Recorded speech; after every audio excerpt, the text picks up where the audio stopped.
Stand and speak and vote your conscience. Vote for candidates up and down the ticket who you trust to defend our freedom and to be faithful to the Constitution.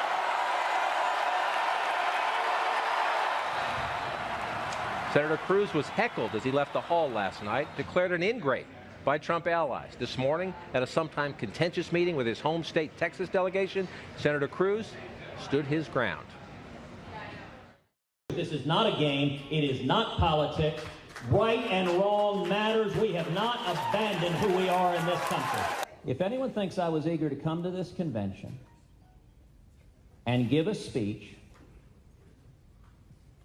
laying out, supporting a great many of the policy positions laid out by Donald Trump, laying out why Hillary Clinton is utterly unfit to be president, despite the fact that neither he nor his campaign has ever taken back a word they said about my family, I promise you I was not eager to do that. Now, I would like to first ask about Trump's speech tonight. I would like to maybe talk a little bit about the vice presidential introduction to the country last night. Hopefully we'll get to those things. But on the morning of Donald Trump's convention, that he is still in this running battle with Ted Cruz. Trump is stoking it, his forces are stoking it, and Ted Cruz is stoking it as well. What does it tell us? Is it a sideshow? Is it two men just stubborn? Forgive me, no, it's testosterone? the main event, John. It's the main event at this convention, which is a party that is in complete disarray, a campaign that is veering into chaos, and a convention the likes of which we haven't seen in decades. These affairs are supposed to be well choreographed, really, well-staged PR events. News is not supposed to break out. Every day has been newsy, every hour even. And, from the Cruz being booed last night to what you just saw there, I was at the Cruz breakfast this morning, never seen anything like that, where the home state delegation is literally berating their own senator for half an hour. A senator who won that primary in his state overwhelmingly 5 months ago. And a senator who just gave a green light to the conservatives out there who say, I am never Trump. I just can't do it. It's not, yes, I always vote Republican. No, I can't vote for Hillary Clinton. He said at that event, I won't vote for Hillary. He didn't say, and he says, oh, maybe I'll get there, but he didn't say he'd vote for Donald Trump, and this is Donald Trump's convention, and Ted Cruz wants a future in the Republican Party. He's betting the future of the Republican Party is not Donald Trump. It was, he used the C word. I've been here 11 days now. Conscience. That word is like yelling fire in a movie theater to these Republicans who are gathered here. The moment he said it last night, it set off the boost, because that was the crux of the rules dispute that was really sort of underlying all of this, that was causing all the unease, especially for those 8 states that had the signatures to put his name in the nomination if they had wanted to do it.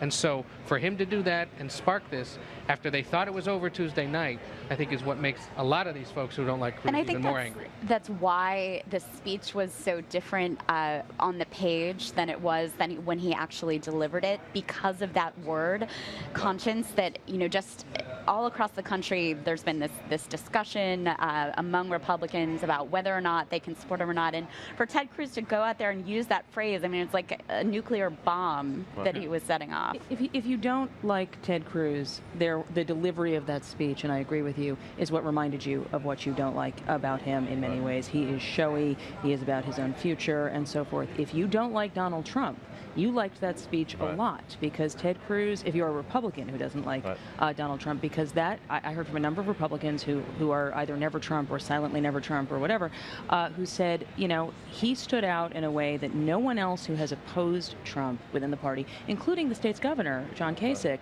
has not done. He took a real stand. But give him some credit. The first part of that speech was unlike anything he'd ever delivered, and it grabbed the room unlike anyone else had grabbed the room up until that point. It's the fact that he, again, said the C word and did what he did. Well, I think that's all we remember. Most of America will think that he went out there and, raked Donald Trump over the coals, which is, of course, not true at all. Not at all. Mentioned his name once, but just didn't get to that endorsement piece, and that was such a warm crowd for Trump by that point that it went electric. It was his 2020 debut speech. Absolutely. Make no mistake. Look, Ted Cruz made his name in Texas and in Washington as a hardline, red meat, conservative Tea Party hero. He gave a speech last night talking about the GOP as the party of civil rights, talking about the Mother Emanuel church tragedy, talking about how the country is suffering through the partisan rancor. He was trying to sort of mainstream himself, create a statesman sheen around himself, because he wants to run again for national office. Well, let's hit the pause on this for a second, because I want to come back to this in a minute and get more into the two personalities and what it means for the Republican Party, which I think is the bigger question.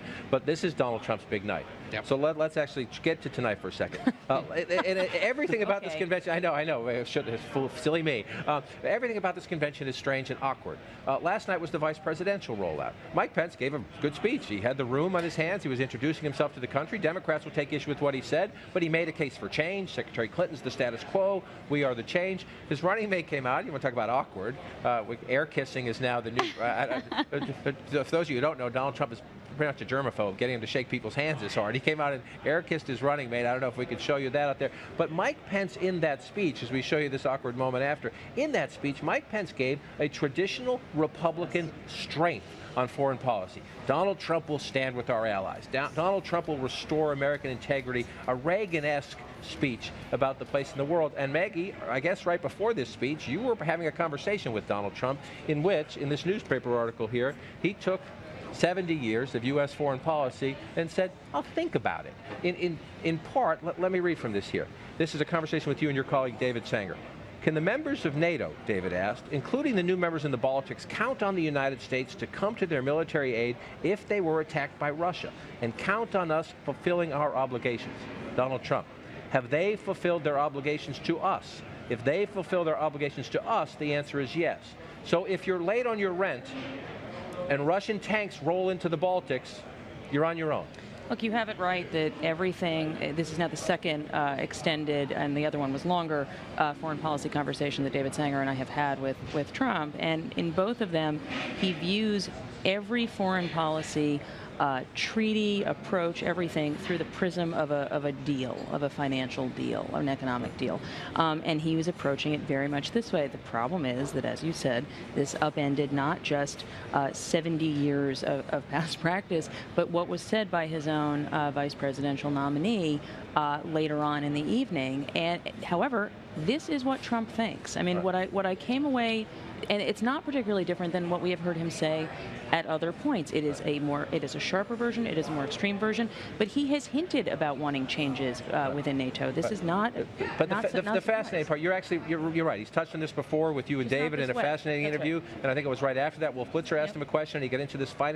The American people, I think, are with Donald Trump. If he says, these countries are not spending as much as they should in their defense, they should contribute more to NATO. I think the American people are with Donald Trump when he says, I'm going to look at trade deals, and I might rip some of them up because I'm going to do better. But this NATO was Article 5. Article 5. Yeah, this is the premise of the West. This is the premise of post-World War II, Cold War, and post-9/11. The only time Article 5 has been invoked was to help us. That's right. When to go after the Taliban and Al Qaeda in Afghanistan, and he's essentially saying, I was joking last night with Jeffrey Lord, a Reaganite who's now in the Trump. This is like Ronald Reagan saying, Mr. Gorbachev, I would like you to tear down that wall, but Germany's behind on its NATO dues, so leave it up a while.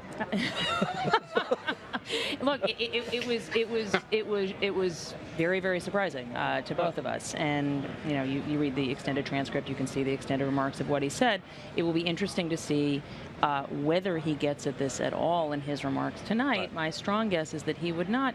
But it was, we have seen throughout this campaign a dichotomy between where some advisors hope Trump to go and where Trump is. And I think that this is just a fundamental, this is his view. He does have, he has been on two sides of a number of issues, but there are certain focal points over 30 years where he has just at a base level been fairly consistent, and sort of that the U.S. is being treated unfairly in some way or another has been one of them since he kicked off his Art of the Deal tour in 1987. This is in keeping with that, but it is very, very, very different.